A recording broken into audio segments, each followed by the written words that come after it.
cara supaya kita bisa memahami makna ayat. Oleh karena itu, kalau kita ingin memahami makna ayat, kadangkala kita butuh mengetahui kapan ayat itu diturunkan, di mana, kepada siapa. Itu kita butuh mengetahui hal itu supaya kita tahu apa sih yang dimaksud oleh ayat itu. Dan tidak pas kalau kita mengartikan Al-Quran atau menafsirkan Al-Quran hanya bermodal bahasa Arab saja. Apalagi kalau bermodal buku terjemahan yang dikatakan dengan tafsir itu. Jadi mufradat saja, mufradat per kalimat, per kata. Itu tidak tepat. Karena bahasa Arab itu adalah bahasa mufrad, bahasa ifradi wa tarkibi. Jadi bahasa yang bisa dipahami kalimat per kalimat, demikian juga kata per kata. Jadi bisa dipahami kata per kata. Bisa dipahami ketika dia sudah menjadi kalimat dan maknanya berbeda. Maknanya berbeda. Jadi qadha, misalkan qadha adalah bisa bermakna memutuskan. Tapi ketika dikatakan qadha hajatahu, artinya adalah buang hajat. Atau qadha alaihi, artinya adalah membunuh. Jadi maknanya berbeda.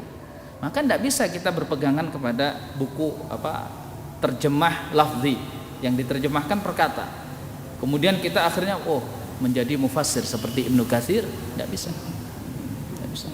Jadi harus kita pelajari betul ilmu Al-Qur'an itu. Yang pertama, kalau memang kita tidak bisa, ya maka kita belajar dari kitab tafsir yang sudah ada. Dan mereka para ahli tafsir menafsirkan itu bukan dari akal mereka saja. Ya, bukan dari pemahaman mereka terhadap bahasa Arab saja. Ada ilmu yang lain yang harus mereka kuasai.